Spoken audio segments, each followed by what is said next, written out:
Okay, with us is actress and comedian Janeane Garofalo. Hello, how are you? I'm fine, I'm fine. So you really are for disarming Iraq. Yeah, absolutely. But you want to think we can do it peacefully. I think actually, as I mentioned earlier, if you guys have access to the New York Times or online, there's an excellent op-ed piece by Nicholas Kristof, which likens this situation to Eisenhower's dealings with Nasser in Egypt.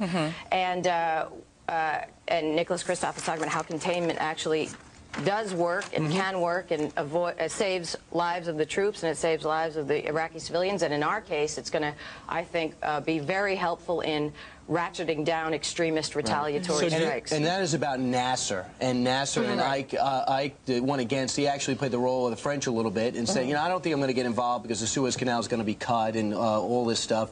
But no, he didn't say I don't think I'm going to get involved. But he stayed out of a resolution and he aggravated Europe. But just talking about Nasser, if Israel didn't kick Nasser's butt, what would have happened to Nasser? He would have continued to flourish and go. Well, that's not necessarily true. And also, he deals with Israel in here and how Israel didn't behave actually completely above board, and they actually framed him for terrorist strikes when they sent Israeli soldiers into Egypt to committed some terrorism and then blame Nasser for that. Of course, a unique historical perspective, and we're glad that you pointed that out. But now let's talk about what's going on today. Sure. And the problem is, for a lot of people, you know, we have 18 resolutions, the 18th introduced yesterday, on the books, asking Saddam Hussein to go ahead, belly up to the bar, let's do what you agreed to. He hasn't done it. The French are saying, you know, let's give him more time. I would say actually, check please. That's what they need to say. That's what's missing is check please, and then I think he'll hop too. But I would actually say to you that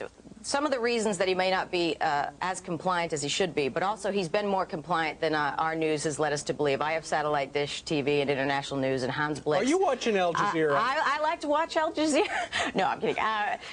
Hans Blix has actually been much more forthcoming about how cooperative in some areas they have been. That's not really been the way the news is framed here, but be that as it may.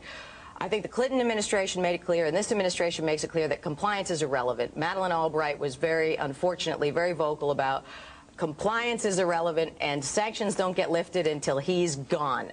Okay, now why are you going to disarm in the face of that? I think he is very well aware also that the hawks in this administration they don't care at all whether he complies to arms inspections. In fact, this administration is adamant that they don't want more inspections. And also there's a myth that he kicked the inspectors out, UNSCOM inspectors out, who were very successful, by the way. He kicked them out for spying. They were indeed spying, and then they went back in, and then Butler pulled them out. So you are Saddam must love you, and I'm sure he must. Don't even try and do that inflammatory. I'm not a Saddam Hussein apologist. How do you feel that Saddam Hussein held up the protest last weekend and said, "Isn't that great news?" No, I don't think he said, "Isn't that great news?" I think, I think it is ridiculous for you to try and manipulate the manipulate what? All you've done is talk the whole time. I haven't had a chance. What are you talking? What you really think that? Why are you trying to frame that democracy in action, 8 million people on February 15th who disagree with you, just because they disagree with you, it doesn't mean that Saddam's sitting there going, this is great. He still has hundreds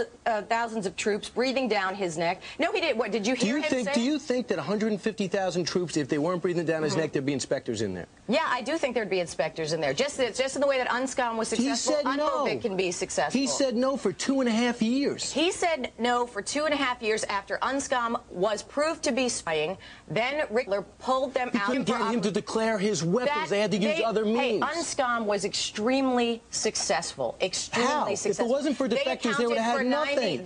We're still missing 100 tons of anthrax and VX gas. Where is it? Okay, that's what you say. There's no proof or evidence that we're missing 100,000 tons of VX gas. It's never been declared, and even Hans Blix himself says that Arab country kept better records than any Arab country that he's ever seen, let alone Iraq itself. I disagree with you. I disagree with you. You disagree with Hans Blix? Yeah. First of all, Hans Blix, like I said, has been much more positive about Iraqi Did you read Time Magazine this week? No, I didn't. Well, did you read Foreign Affairs Magazine this week? Did you read it out loud to Steve. This week? But what is your point? You don't think it's a good idea for Saddam Hussein to be out of power? Of course I think it's a good idea. How do you expect him to leave power? I think that if we work with the international community and the Arab League and increased weapons inspections, we can accomplish disarmament. If you were lost, just a second, if you were lost, would you want a scientist to find your child, or would you want a actual inspector or a policeman or a detective to find your child? You're asking scientists to find weapons. They're supposed to detect weapons, but not understand what they're building in tunnels that don't exist. These are inspectors who are very good at their job. But they can't detect things. They're there to analyze things like what happened in South Africa. I think if the United States and Britain would help them more, it also would be more successful. Inspectors, that's what they do. They're very well trained to find weapons. Right. That's what they do. You just distrust this government inherently. You distrust Colin Powell when he sat there and said, here is intercepts of Iraqis trying to cover up nerve gas. You distrust the British dossier was bogus, and you know it. What was bogus about it? It was a student's grad paper that was cut and pasted so cavalierly that they even left the grammatical error. Well, I think it would be safe to say Brian and Janeane do not agree on this. Yeah. Let me ask you. We do not agree. Are there any circumstances where you would think war with Iraq is appropriate? I guess those circumstances have not revealed themselves yet. I think that this will be one of the worst chapters in American history if it is perceived by the Arab world that a U.S.-led invasion that was not justified, not in self-defense, goes forward. Plus the fact, international law matters. The UN is not irrelevant. You know, it is unfair. Do you like Thomas Friedman? I do like Thomas Friedman. Can I just quote you Thomas Friedman, January 22nd? He says, what liberals fail to realize about war with Iraq is that it's not some distraction from the war in al-Qaeda. That is a bogus argument. Just because oil is at stake does not mean it's illegitimate. Though disarmament is legitimate, the real prize is regime change. Faltering Arab states are churning out these terrorists, and that's the only way to stop. Well, if we want to get Arab states that are churning out terrorists, there's certainly a whole lot of places we should be. Saudi Arabia and Pakistan. Unless we could do the whole Arab region, don't start it? First of all, there's no links between... Oh, wait a minute. There's no links between Iraq and al-Qaeda that have been established. He just said it's bogus. A guy that you like, that right-wing guy, Thomas Friedman. First of all, the liberals thing, just because you're in the peace movement, you're a liberal automatically. The liberal bashing is... You just said the word. I said the liberal. He said the liberals, what the liberals fail to realize. Now, second of all, Thomas Friedman has ratcheted way down. He has said very recently... Yes, he has. He said right plan, wrong guys about the Bush administration. And Iraq, you break it, you bought it. Talking about how we need more information about how much this is going to cost and what the repercussions of the occupation are. You don't think those people deserve a shot at freedom? Of course I do. And stop framing it that way. I absolutely believe what other way does it frame it? These people are going to be liberated. Why don't they have a shot at being liberated? Why don't those people have a shot at liberation? And first of all, negotiating with Turkey sure isn't going to accomplish that. Turkey with one of the worst human rights records in the world, by the way. Compared to who?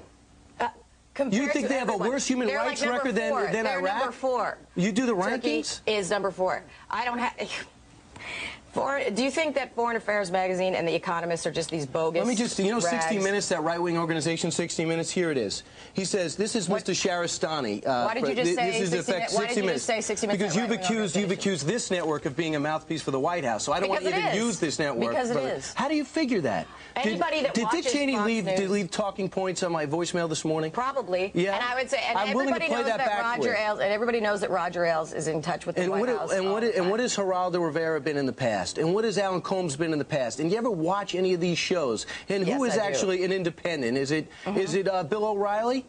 I would say that Fox News is one of the most conservative networks. Then what does it say about the country when it made us #1? I would say it was in cable news. It's is still, that not it's still good? less. It's is still, cable news not that nice? Is that not good? Yes, is that it's guys like you that are Fox. You're combative. You are. No, combative. because I'm not going to let you sit in there get off because you're a celebrity. What?